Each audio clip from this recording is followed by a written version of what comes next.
Hi, my name is Alan Ross. I'm the president of EPRA, and this is another EPRA forum. This is a special one for all of us that are on here, the panelists, because it brings something together that is near and dear to everybody's heart on here, and that is safety and reliability. Let me very quickly introduce our panelists today. Of course, I'm Alan Ross, and our first panelist that I'd like to introduce is Ron Moore. Ron, thank you for joining us. We'll hear a lot more from you in just a bit.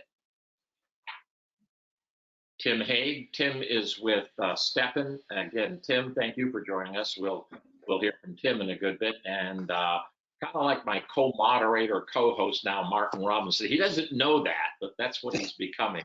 Martin. Co-conspirator. Thanks, Alan. Appreciate it. Thank you for joining us. What we're going to do is a little bit different than what we normally do. We normally take just a few minutes, so each of our panelists kind of shares just a tiny bit about their company and their perception of where we are on this topic. Well, this is such a big topic that we're going to allow them more time to talk about it, and we've got some slides to share with us. But I love this cartoon because Martin and I, and probably Tim, we have been at conferences, and the keynote speaker was a man named Ron Moore. And when Ron gets up there, whenever he wants to get everybody's attention, he looks at us and he says, "I've got the data." So when we found this cartoon, Ron, it made us think of you.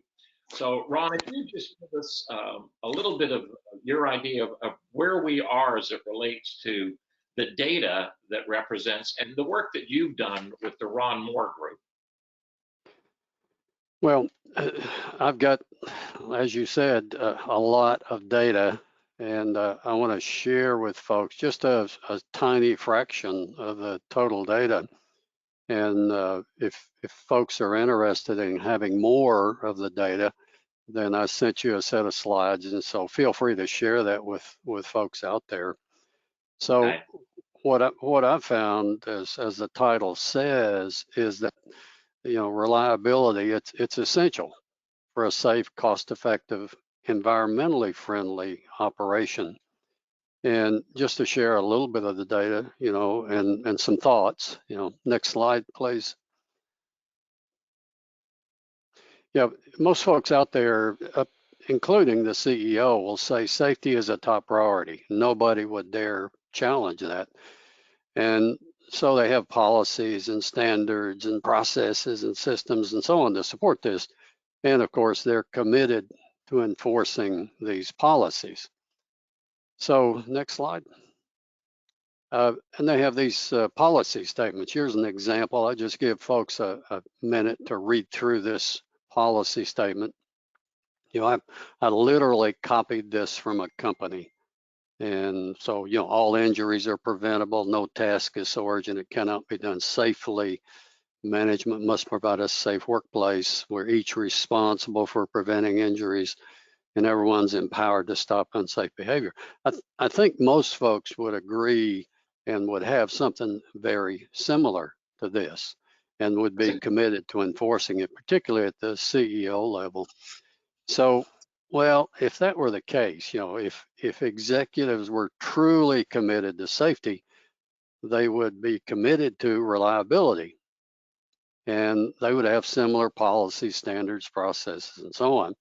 Well, sadly, unfortunately, they typically are not and do not. Now, that's not because they don't want to. I just think they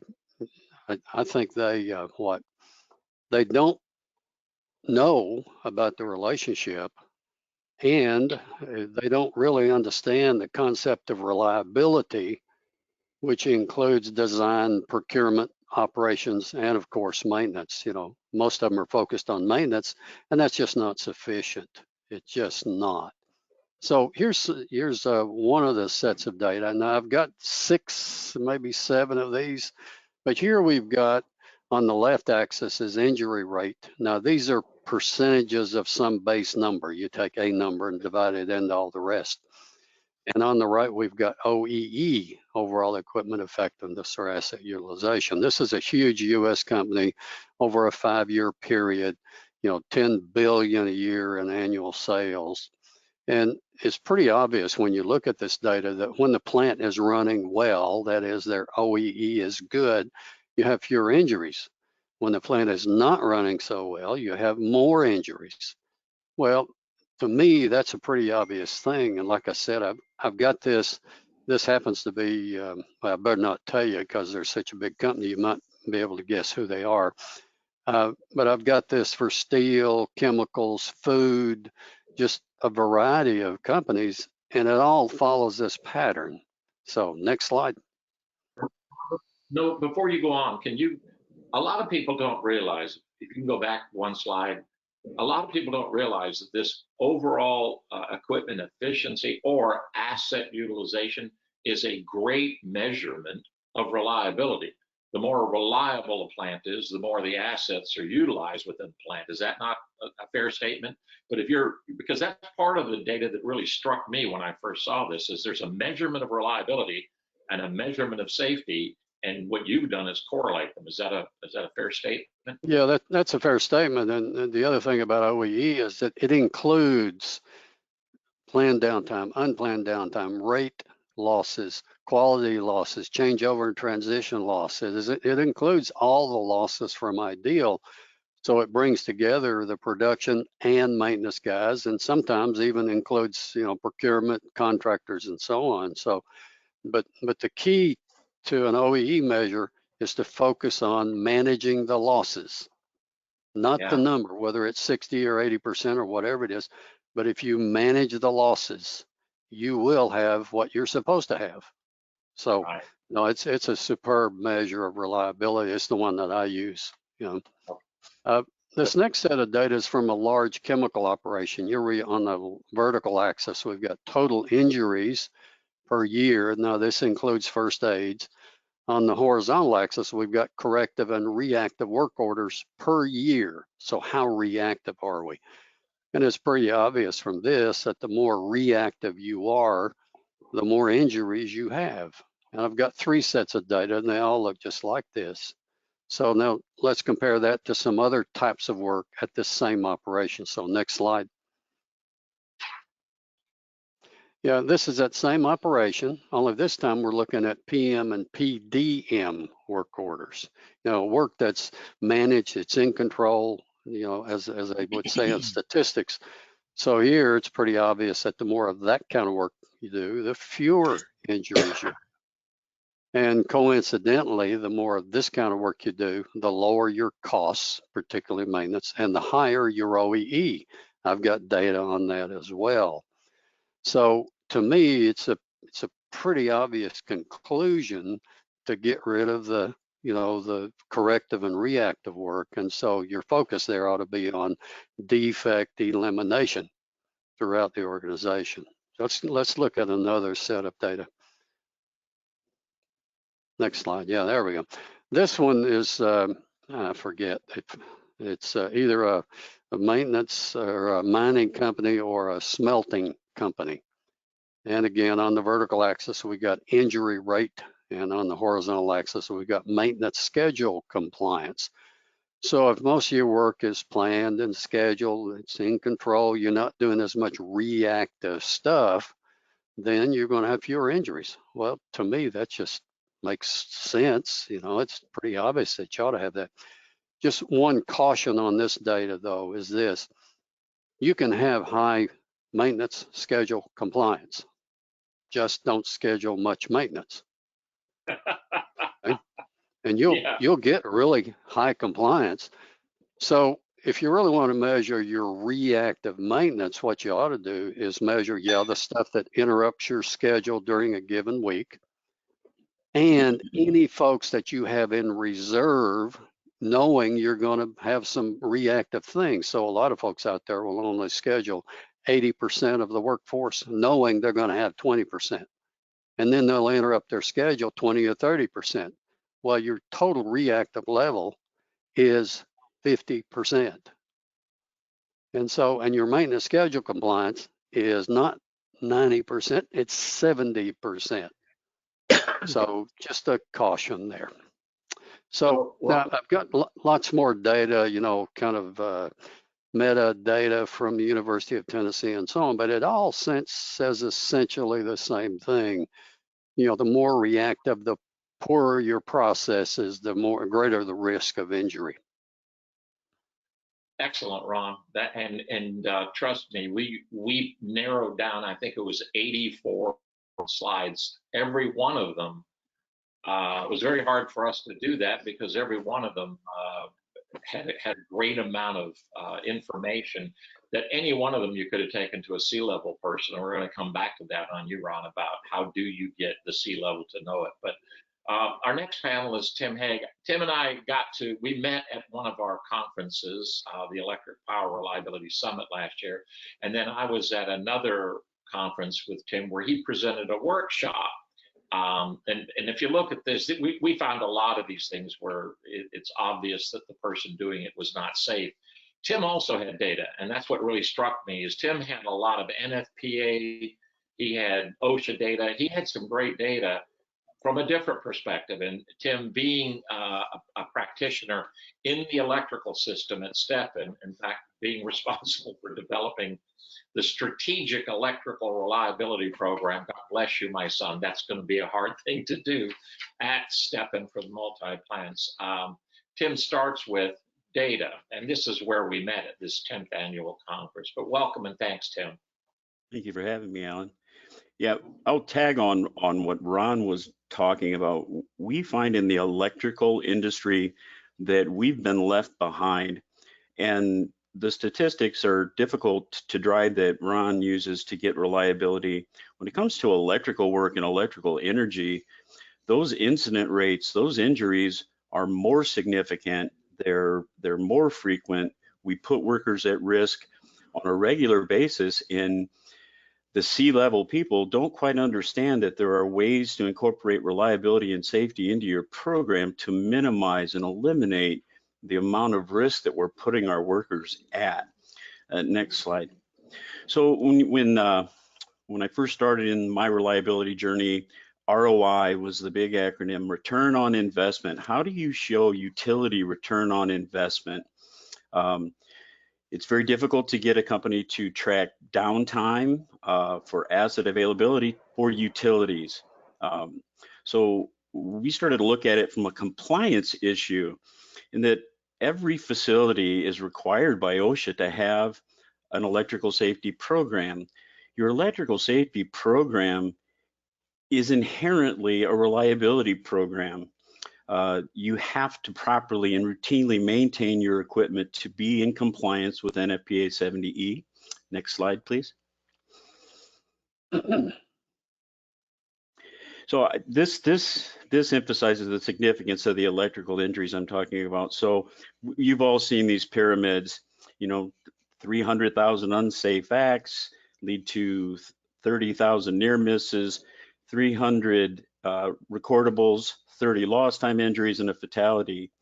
On the electrical side, you follow that up and see that when you get to the top of the lost time injuries, the significance or the severity of an electrical lost time injury is that 60% of all electrical workers involved in a lost time injury will never work another day in their life, while a full 90% of all other disciplines will work again, because those events are considered life-altering events, including amputations, disfigurations, or death.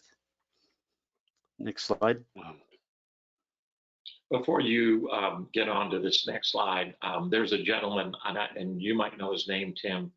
He speaks on this, and he has been electrocuted, and he will never work again in the electrical system. But the damage to his body from that power surge, his arms to, I mean, it was every arm, every leg, every part of his body that has totally disabled him. And he says that, he says, you do not want to be me. I think I know who you're talking about. I did see him speak.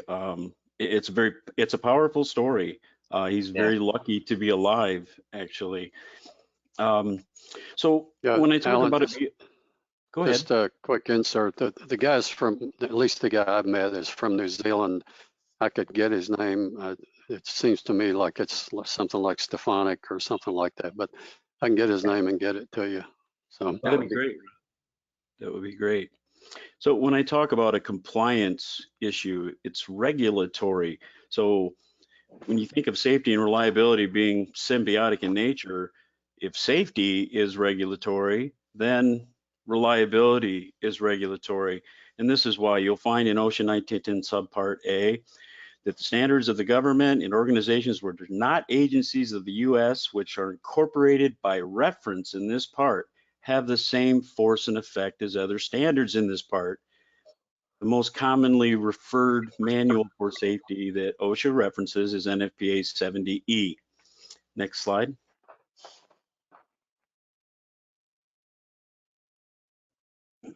So in 70E, you need to do an arc flash risk assessment to understand your overall risk to your workers involving arc flash and shock.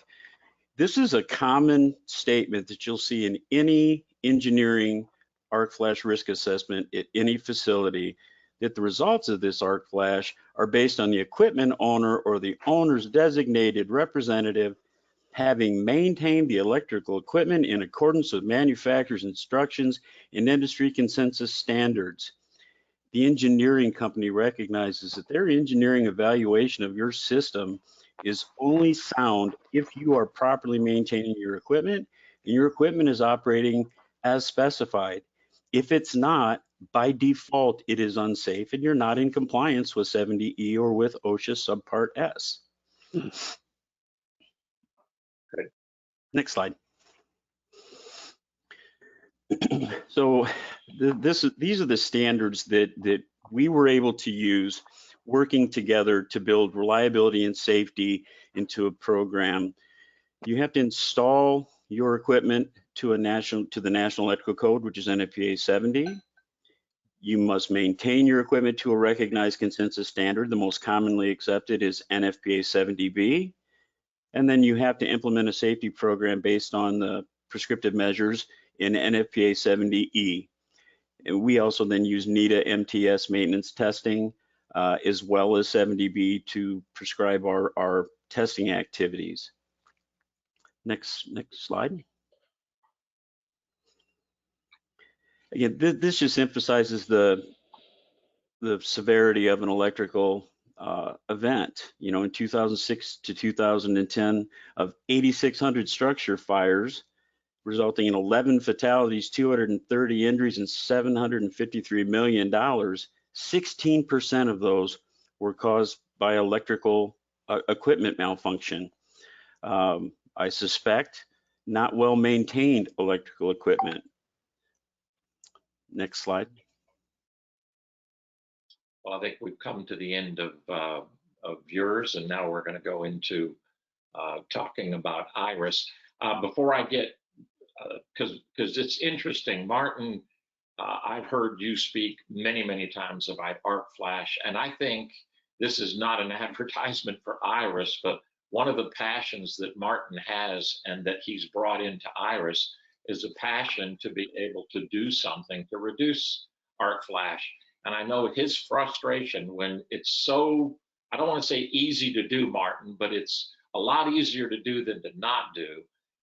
The frustration that you get with leaders, usually not C-level leaders, but usually leaders who don't understand the risk and don't do anything about it. But Martin, talk a little bit about safety, reliability, and your passion for it. Well, they all say safety shouldn't happen by accident, but unfortunately, in my line of work, I see it happen that way all the time. It's, you know, it's okay, someone has an incident, someone gets hurt, and it's like, oh, right, let's do something about it. Designing for safety, design for reliability, DFR is something we've heard bandied around for many, many years. And I was quite fortunate. I attended Ron did an operational excellence workshop, which I attended. And Ron used a lot of that data, which really was for me quite fundamental to change my mindset, not change it, but to really cement my thought sets on this, where he looked at the safety and reliability being the same thing. You know, and we've always said, you know, I've always said you can't have world-class safety without world-class reliability. You just can't. They are the same thing. And hence, when I started to go into plants to talk on the safety guys, you know, then we talk about reliability. There was never a reliability guy. There was always a safety guy, and we'd drag him in on the meeting and to try and get them to work on that. So we looked at the way we design systems. So, I mean, Ron's probably other guy, you know, they look at Deming. Deming's all about systems. Yeah, systems. You know, a great system will that's what you need to do it. But then I look back at Heinrich, who in 1931 did the study on, well, it's the quintessential study that we still reference on occupational safety and health, where Heinrich always blamed the person. So if you, I mean, and when Deming came around in the 50s, he said, you know, they were loggerheads, where my mindset is it's a bit of both. Yes. You know what I mean? So now we look at designing for safety and reliability as being one thing that we go to market with. You know what I mean? This is internal markets where we start saying, look, we know what we have to do to make the systems more reliable. So let's engineer a solution that makes the person achieve the aim, but safely. So by using both Deming and Heinrich together, we're hitting both sides. And I think they're both right, which is, how can you have two people that argue against one another? But I think their arguments are sound. And I think it's a combination of both. So I've seen now people really, and it's great, taking reliability much more seriously, but what's driving it is the commercial savings that can be made by getting rid of 60% of your PMs. You know, and replacing them with other things. You know, I've gone on sites, probably you all have, and we start a PM compliance program, and you're going through the PMs, and 20% of the plant they ain't got anymore. They don't even have the equipment, and they're written in there, and they're scheduled, and people are running around looking for stuff that doesn't actually exist. So it's crazy. People don't understand the criticality. They don't understand their asset registers. So it's and COVID has really brought it to the fore. You know, when they're seeing people with limited resources because everybody's gone, you know, still trying to maintain their assets safely and reliably. So now they're looking at reliability and say, you know something, this stuff makes sense. You know, it always gets me in the electrical world. You know, Tim was saying, you know, we look at the OEM recommendations within NFPA as if we maintain to the OEM recommendations, then we're in compliance. And I actually think personally, and again, it's my opinion, OEMs don't have a clue how we use our equipment. There's no reliability center maintenance strategies put in there. It's not like, you know, one plant might be using overstressing, one plant understressing, but they're both using the same strategy. That's wrong. One's going to be over maintaining, one's going to be under maintaining. So for me, reliability starts to look at the whole usage of the asset.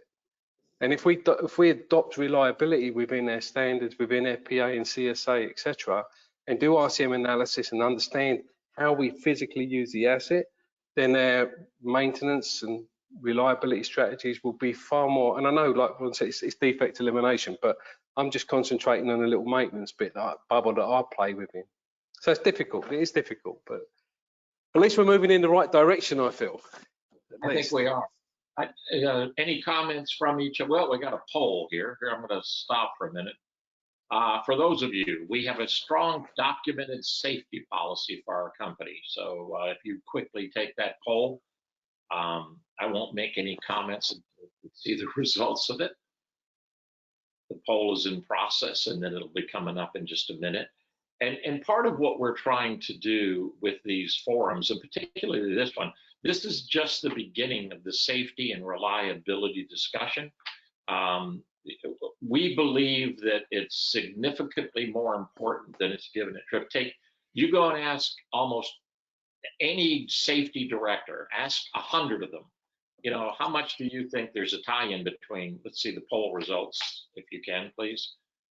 Yeah, 50%. Wow, 50% somewhat true. Well, that's rather scary because you would have thought it was 100% if we have a safety policy for our company. Somewhat true as a safety policy is not true. So there's, you know, kind of that's a little bit of a disturbing fact. But if you asked 100 safety guys, you're the director of safety, how important is reliability on a scale of 1 to 100 as it relates to safety? There's not one of them that would say 100. Not one of them. They would say, oh, no, safety is like, it's different. It's a whole different thing. Reliability is over there with the maintenance people. Maintenance has nothing to do with safety. And yet Ron's data, Ron's statements, Tim's data, Tim's statements, and compliance issues, Martin, your experience, we've all experienced it. And we are like a voice crying in the wilderness. And one of the things that I am committed in EPRA is to make that reliability voice as it relates to electrical reliability louder and louder and louder, so that we get the safety people to join us. Not that we're in competition with them. We are much better together. Let's go to our panel discussions. We got some questions. We always start with a question for each of the panelists. For Ron, obviously, it's about the data. And Ron, I do know you got 84 slides. And if we sent those 84 slides, and if a poor schmuck in reliability had to go up to the plant manager and he presented 84 slides, on slide number 7, he had his butt kicked out of the office, right? We all agree on that. He is not getting the 84 slides. But if you were to say there was one set of data that you think is the most important for us to get across to senior leadership, plant leadership, corporate leadership, what would that be? Well, as kind of like we discussed earlier, I don't know if it's a set of data, but the measure for which I have several sets of data is overall equipment effectiveness or asset utilization, because it encompasses a lot of other data that goes into how well the plant is performing. And moreover, it gives you an indication of the production capacity that you have in order to make your product and create the gross profits that are necessary to sustain the organization. So, the data that I tend to go to, my go-to set is, the OEE measure, and it encompasses most everything else, including the reactive levels, the downtime, all that sort of thing. So that would be, the first order of business for me. But again, it's about managing the losses. Manage the losses. One more time, manage the damn losses. Because if you do that effectively, you're going to have better performance, lower risk or exposure to the risk of injury, better capacity, better environmental performance, and all that sort of thing. I did want to make one comment on Martin's comment. I've got some data from Steve Turner over in Australia that suggests that something like 20% of the PM recommendations from a given vendor could be deleted. They just do not apply. And that another 30, 40%, we could do a lot less often because of the nature of how you operate the plant and so on. So yeah, I've got data on that as well. And why does that not surprise me that you've got data on that? Well, I'm just a data hog, I've collected. So we're going to change that to I've got data and manage the losses. Manage the losses. That's another good point there. Yeah. One other comment on the poll, I think 50% said somewhat, not because they don't have a stated policy. I've never been to a plant where they didn't have a stated policy, but their reluctance to say 100% is because they don't enforce or routinely follow those policies. And part of that's because they don't have very good reliability. Yeah. I think given our audience, I think the honesty that they bring to it is exactly that. Is if we had it, we knew we did it, they're going to be honest about it and say, we wish we were doing better. So we got a question for Mr. Haig. So if we can get to that next one. Tim, so when we were at this conference and you presented all of this, there was a workshop. Was it 4 hours or 2 hours? It was scheduled for 2 hours and it went a little over 3. Okay, all right. So that's why I'm going to have you. Once you cross over that 3 line, you go to 4 in my book. But it was fascinating. I had a compadre there with me who learned so much about that, and then left knowing, and just you say your point, and you went from 3 plus hours I took away. But what do you think the most important part of that workshop was? I think the most important part of that workshop was impressing upon people what it means to have an unpredictable electrical system, and that a non-maintained electrical system is by nature unpredictable. We talk about predictive, preventive maintenance. Um, an unpredictable electrical system will continue to deliver power in a failed state. And when you find out that it's in a failed state is when you have a short circuit or a fault, and then the consequences can be catastrophic, especially to us in a chemical plant. And I'll give you an example. We had a transformer, and I might have told you this, or we had a transformer near sulfur trioxide that came back as a condition for very high acetylene, very high ethylene. It had to be taken out of service. We topped it off with oil to try and get another 30 days out of it until we could get an outage to take it out of service. In 30 days, it cooked the oil down below the tap connections.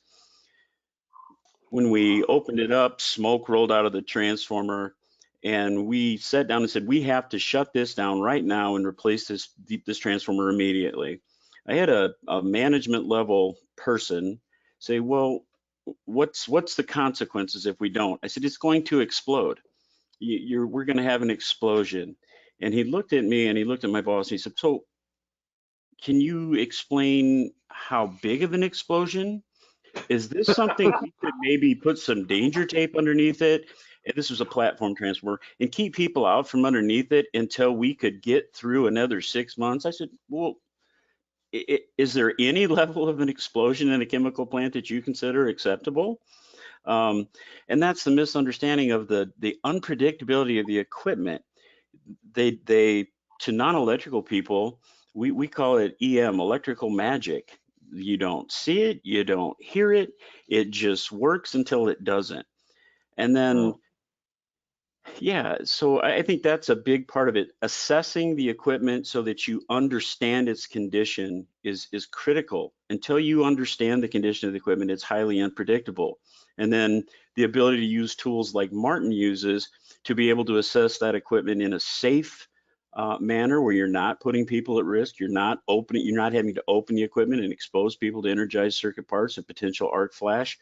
That's a big part of our strategy. You go back to, you made a statement, and I think this is really critical for all of us to understand, because I thought what you were going to talk about was how much it's all about compliance. You can use the compliance thing, but you said it is electrical equipment can be in a failed state and still operate, so we get accustomed. It's still working, ergo, it can't be a problem, right? Exactly. I'll give you an example. We recently went through 2 motor control centers. 35% of the thermomagnetic breakers in those motor control centers were failed. When we did primary current injection testing, they would not have tripped under a short circuit condition. So for mechanical people, then it's easy to say, relate that and make it analogous to a pressure relief device. We have a fault, we're seeing 20, 30,000 amps of fault current in a device that will not safely open. That's another key point for non-electrical people. They don't understand that a breaker doesn't deliver power. A breaker is a safety device, right? So if it's in a closed and failed closed position, it'll continue to deliver power for years and years and years until you have a short circuit or a ground fault and it won't open. And then now you're going to see a catastrophic event. Yeah, that's, I mean, if anything, because so much, we're actually going to get, we're going to have some breaker experts on here and talk about what has happened, what is happening. And that's one of the key points of a breaker, is it only works when you need it. And if it's not working, it won't work when you need it. And when it sends that fault downline, the through fault, it can cause catastrophic damage to all kinds of your productive equipment. That's excellent. Thank you, Tim. And Martin, the question that we've got for you, we can get there. So you talk, I've heard you speak and I saw your presentation when you talk about arc flash and Tim just mentioned some of the OSHA things there, but the role that Iris plays in arc flash is significant. I know one of our EPRA members just installed windows so that they could safely do something that they never did. They had never done IR or ultrasound or any kind of a testing of their electrical equipment until you helped them and took the weekend and had the shutdown and installed the windows. But talk a little bit about this idea of how does it make it safer to be able to use, and I am doing a little bit of a commercial because I think you've kind of tapped into the future of what it's going to look like to be able to make electrical equipment safe for people to test. Yeah, no, I think it's IEEE have an advisory document. I think it's P1854 or P8. It's on safety by design.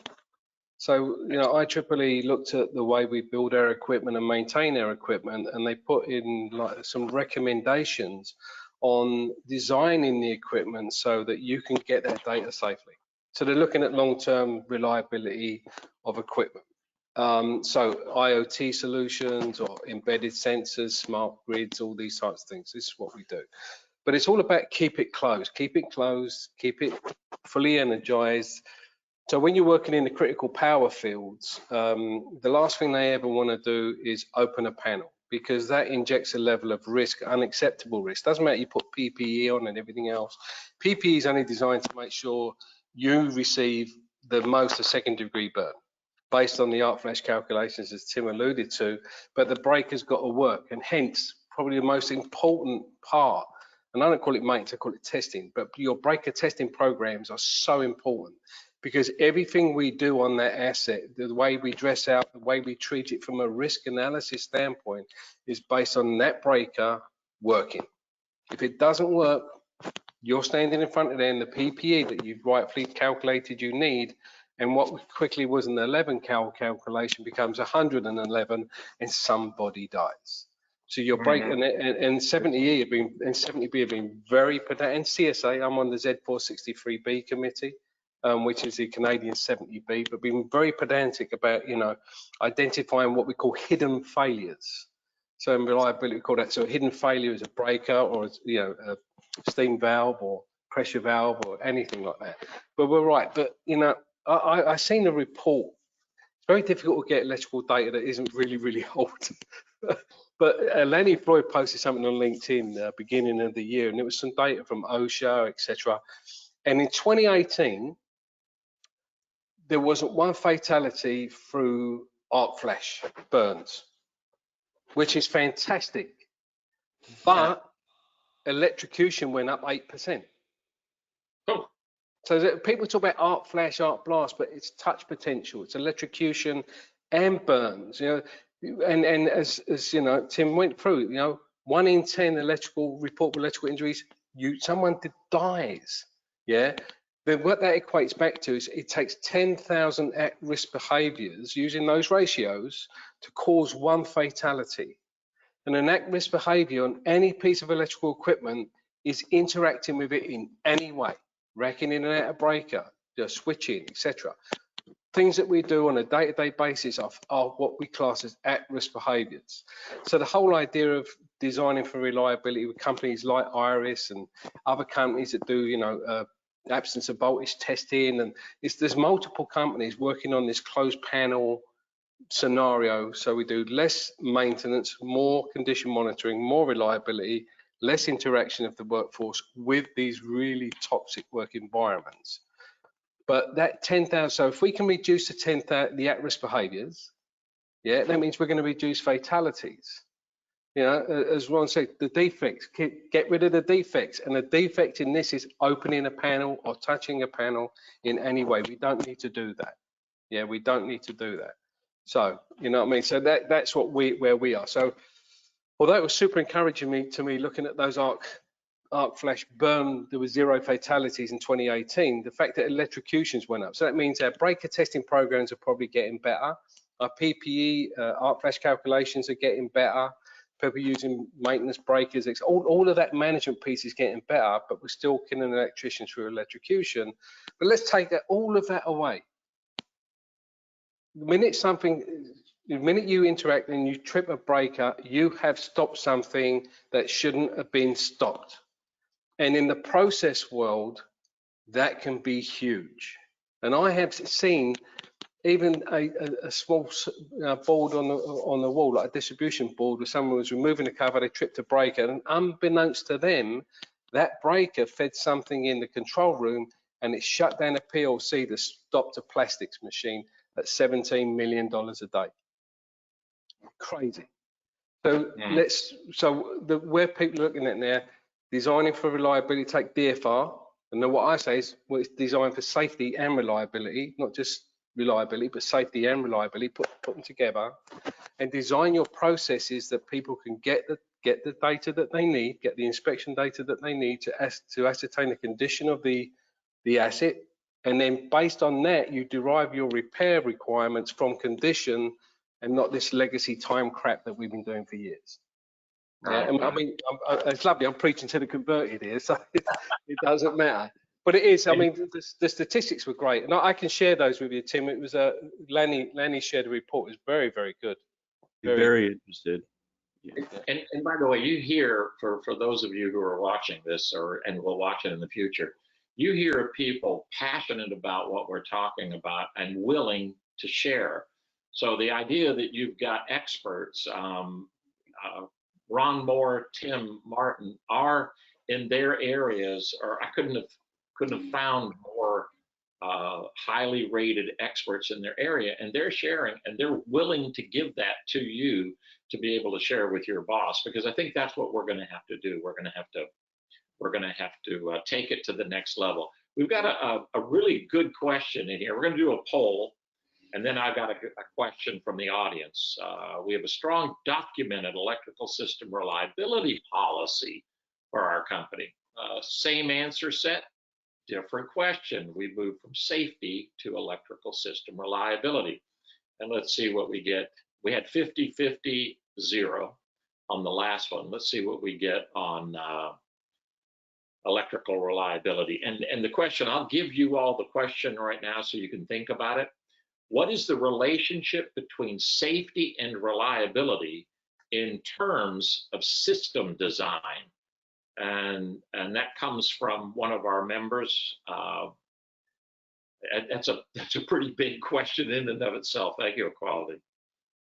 Let's see what the results were. Oh, good. Oh, bad. 25% yes, that's higher than I would have normally thought, and 67%, somewhat true, that's good, and not at all 8%. Typically, we find that it's more like 17%, yes, absolutely. Somewhat true is 5%, and then not at all or just starting to work on it is a little over 50%. But that means that we have the choir on here, and that's really good to hear. But it should be the same correlation between safety and reliability.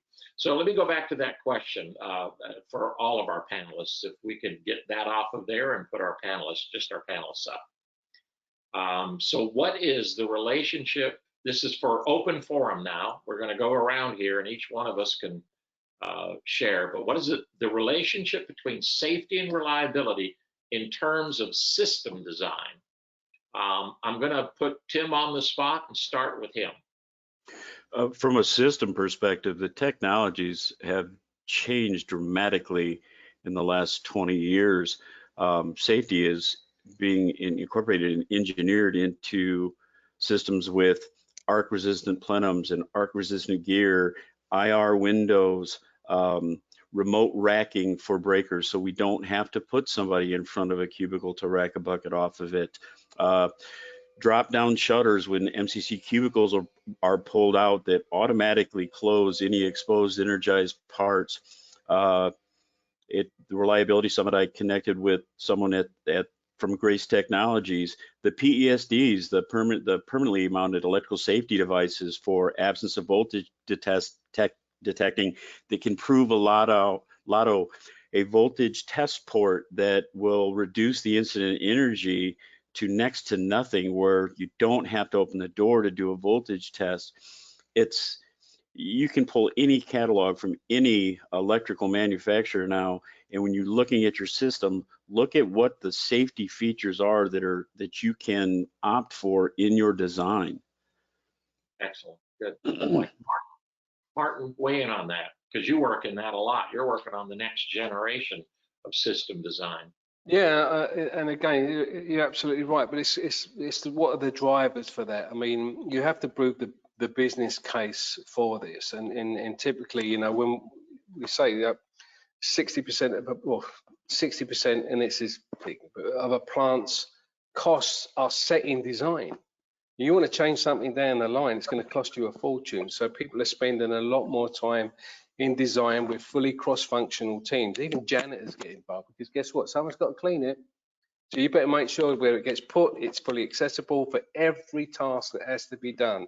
You know, let alone just the maintenance, you know, even with the installation, all through to disposal. So this full asset management platform. So people recognize, I mean, the old PF curve, for instance, I mean, Doug Plucknett was the one that really pushed it, was there's the DIPF curve. So we look at reliability going all the way back to design, which is fundamentally where it should start.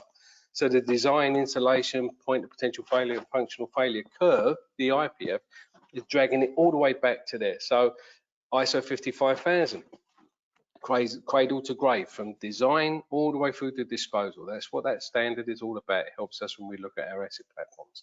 So design, design, design, and people are now, thank God, are taking heed of that. The thing that upsets me the most is purchasing, because we go in, we design a perfect system, and then it comes through, and guess what? There's a schmuck in purchasing who gets paid to try and buy it as cheap as possible, and all of a sudden he's like, what's all this reliability crap? Let's get rid of that, just save the fortune. I'm doing my job. So make sure part of your design team get purchasing in there, so they understand that what we do in design has a full impact, and it's very buzzwordish, on the total cost of ownership. TCO, huge.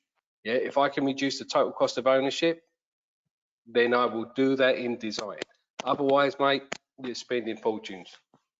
Okay, before I get to you, Ron, I want to just say, I have to make this disclaimer, is that the comments made by any of our panelists about schmucks is not all purchasing, not all purchasing the schmuck. Sorry, but the one that always takes out the reliability stuff, he definitely is, because he don't know what he's doing. Okay, well, we say the people that do that are schmucks, but the procurement people that look to systems and design, they're our champions. We need the procurement. They understand the total cost of ownership from an asset management strategy. Right. So Ron, same thing, and I know you're big about design and systems design for the whole system, not just electrical systems. What are your thoughts about this? Well, again, I've got some data, you know, that we love that about. It says, you know, total cost of ownership, the phrase Martin threw out there, about 25% of your total cost of ownership is in the price. Well, the other 75 is downstream in the operation and the maintenance, and, you know, excess to spares, and the list is a mile long. And so it's really critical that you understand that, and that you do, you know, so-called TCO or life cycle cost in the design. Okay. And the second point I'd give you is that I've got some other data that says if you spend an extra 10% upfront, you will get that money back in the first year. And not only will you get that money back in the first year, you'll also get it back in all subsequent years. And when you get all that money back, you're going to be safer, because you're not reacting to all those screw ups that were instilled in unreliable equipment and poor specs and lack of an asset registry and lack of, you know, PMs to start with and all that sort of thing. So I just, you know, it's just foolish not to. But most of these companies are pressed on their capital budgets, because capital, you know, where does the money for capital budgets come from? Well, it comes from your profit. You know, yeah, you may have to borrow money, but you still got to pay it back out of your profit. So there's always pressure on capital budgets. And so it's really critical that folks out there understand that you're being penny wise and pound foolish when you don't build this into your processes. So that's, that's my 2 cents worth. Oh, I had another comment, sorry. The difference between personal and process safety. Andrew Hopkins wrote a book that I thought was really, for me, it was profound in the sense that you can have better personal safety with PPE, lockout, tagout, and all that sort of, all that good stuff that you ordinarily do. But what that doesn't take into account is process safety, how you design, how you procure, how you operate, and of course, how you maintain the equipment. You can achieve a certain level of improvements with the, the personal safety issues, behaviors, and all that. But without the process safety, the design, procurement, and so on, you will continue to put yourself at excess risk relative to injuries, profitability, environmental incidents, and so on. So yeah, Martin is absolutely correct. More attention in the design is essential for proper operation, a safe operation. And Ron, so just to jump in quickly, some of the data I've seen of Ron's, especially during that operational excellence workshop, he shared a TCO plot from Ramesh Guliati, someone again that we all respect in this industry. And they're saying from a solid, I think looking at the data from Ramesh, was he with Jacobs or Jacobs at the time, I think? Yeah. Ron? Yes. Yeah. He showed a 40% reduction. If you had a solid asset management, this defect elimination on every level, 40%. 40, I mean, if you're running a data center or if you're running a power plant or you're running a chemical plant, what is 40% worth to you on the TCO of a plant? Wow. These are big numbers, mate. Big numbers. Yeah. And not just about the money, safety. No one gets hurt. Safety, safety, safety. So this goes back to Tim. I want to, the return on investment. You heard Ron talk about 10% every year, 40% from Ramesh. The metrics are there. We have the metrics. And for some reason, we're not getting that at cost. We're not through procurement to plant management or asset management or whatever. And I think partly it's because the electrical system reliability / maintenance folks, and Ron, if we got him to go off on reliability and maintenance, I remember one speech you were making, you kept going, big R, little M, big R. That's right, reliability, maintenance. Martin, you were there. But this idea of return on investment, we've got the data. There is the data there. But I wish somebody, and I think Tim, it's got to be you, okay? Because you're the one who brought up ROI. We need to not use ROI anymore. Let's use ROSI, the return on safety investment. Because one fatality costs millions of dollars now, because the insurance companies make sure that you pay that price. People say, yeah, their lives are insured, all that's done, but you're going to pay that in premiums.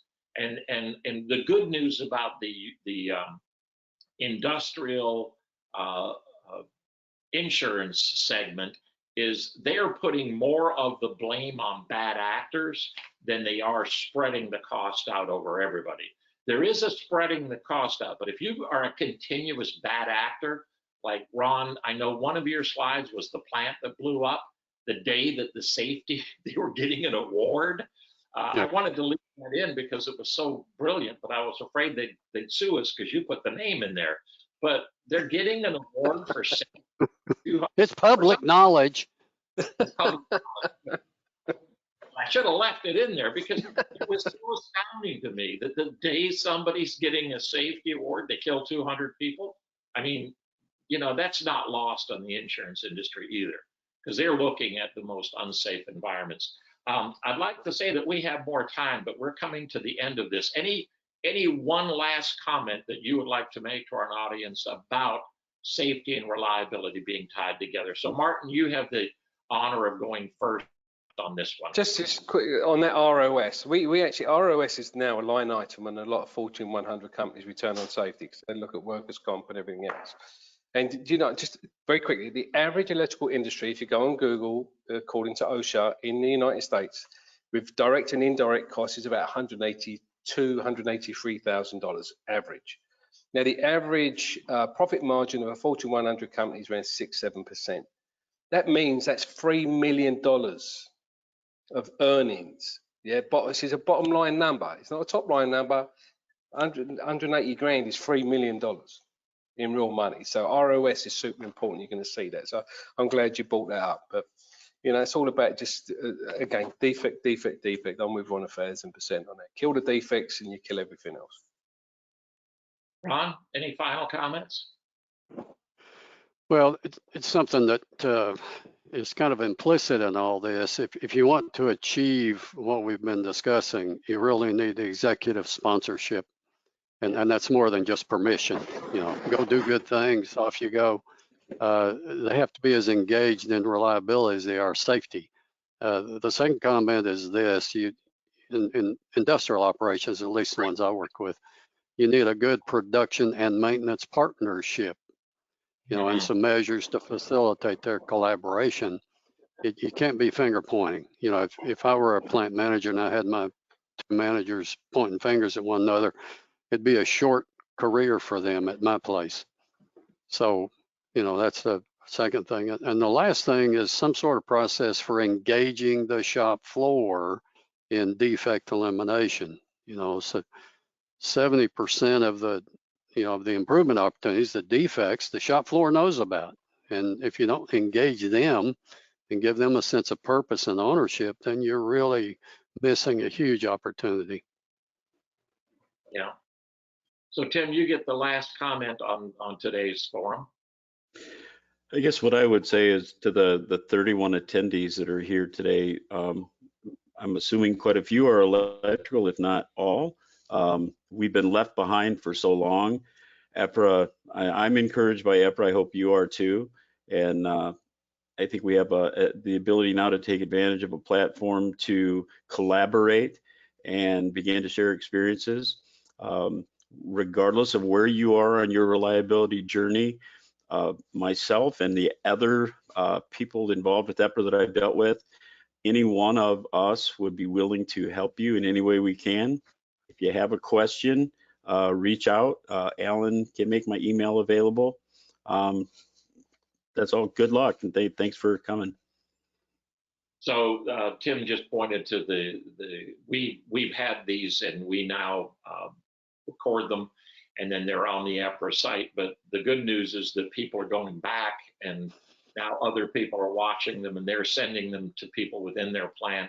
And we actually have one of our members who is going to use the forums as one of his lunch and learns to be able to have to teach within his plant. We had a little company, a company that if I said the name, and I'm not allowed to say the name, but listened into one of our forums about spares and said, I want that, but I don't know how to do that. How do I do that? And we're looking at how to get practitioners to come alongside that company and that individual to do it. And that is, I'll make a statement, and thanks for that, Tim. That's what EPRA is, practitioners to practitioners. If I were looking to do this at a corporate level and I wanted somebody to come in and do it, I would pick Ron Moore, because Ron Moore has gone into more companies and he has done this in other areas and could easily do it within the electrical area. He doesn't need to know anything about the electrical area, although he does, and he knows a lot more because he's been around us. We have asked Wrong. Well, bring the other guys in. You got people here you can bring in. But the idea that we are there to help and support practitioner and practitioner. So, gentlemen, thank you so much. This has been very lively. It's been great. Ron, you got the data, and we've heard it, and we will use it, and we appreciate it. But this has been an EPRA forum. Thank you for joining us. Thank you. Stay safe. Yeah. Thank you, guys. Good luck to everybody.